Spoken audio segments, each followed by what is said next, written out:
ಮುತ್ತೈದರಿಗೆ ಹೆತ್ತಪ್ಪನಾಗಿ ಅದೇ ಗರತಿ ಕೊರಲ ಕೊಯ್ಯ ಬಂಡ ಶ್ರೀಮಂತರಿಗೆ ಪುಂಡ ಪರಶುರಾಮನಾಗಿ ಹೆಣ್ಣು ಹುಲಿಗಳ ಗಂಡ ನೀನಾಗಪ್ಪ ಎಂದು ಆ ನನ್ನ ಗುರು ಕಂಡ ಶ್ರದ್ಧಾನಂದರು ಇದನ್ನು ನನಗೆ ಕಾಣಿಕೆಯಾಗಿ ಕೊಟ್ಟಿದ್ದಾರನ್ನ. ಸಂತೋಷವಾಯಿತು ತಮ್ಮ. ನಿನ್ನನ್ನು ತಮ್ಮನಾಗಿ ಬಡ್ದ ನನ್ನ ಜನ್ಮ ಸ್ವಾರ್ಥಕವಾಯಿತು. ಇಲ್ಲಿವರೆಗೆ ನಿನ್ನ ಓದಿಸಿತು ನನ್ನ ಜನ್ಮ ಸ್ವಾರ್ಥಕವಾಯಿತು. ಬಾ ತಮ್ಮ ಬಾ.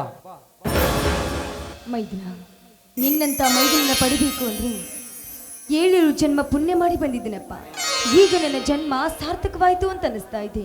ನಿತ್ಯ ನಾನು ಪೂಜಿಸುತ್ತಿರುವ ಆ ಮುರ್ನಾಳೇಶ್ವರ ಅಖಂಡೇಶ್ವರನ ಆಶೀರ್ವಾದ ಸದಾ ನಿನ್ನ ಮೇಲೆ ಇರ್ಲಪ್ಪ. ಆದರೆ ಎಂಬ ಅಪಸರದ ಮಾತೇಕೆ ತಾಯಿ? ಈ ಬಹುಮಾನದಿಂದ ಏನಾದ್ರು ನಿನಗೆ ತೊಂದರೆ ಐತೆ?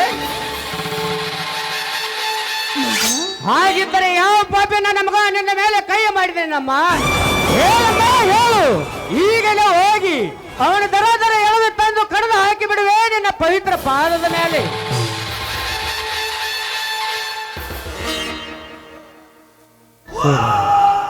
ಶಾಂತನಾಗು ಸೋದರ, ಯಾಕೆಪ್ಪ ಈ ಆಕ್ರೋಶ? ಇನ್ನೆಲ್ಲಿದೆಯನ್ನ ಈ ನಿನ್ನ ತಮ್ಮನಿಗೆ ಶಾಂತಿ? ಅತ್ತಿಗೆ ಕಂಡಿರೋ ಹಾಕಿಸಿದ ಅವಳ ಮೈದನ್ನ ಇದ್ದರು ಏನು ಲಾಭ? ಅತ್ತಿಗೆ ಈ ನಿನ್ನ ವಿಷಯ ತಿಳಿಸದಿದ್ದರೆ ಆ ಗುರುವಿನ ಮೇಲಾನಿ.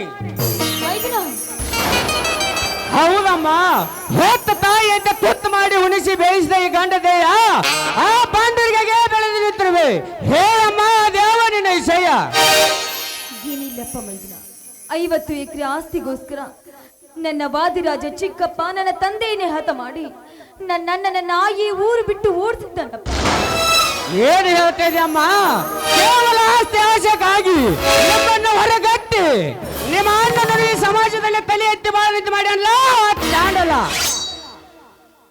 ಏ ಮಗನೇ ವಾದಿರಾಜ್, ಏತ ಶ್ರೀಮಂತದ ವಾರದಿಂದ ಬಡವರ ರಕ್ತ ಹೀರಿ ಕೊಬ್ಬಿದರು.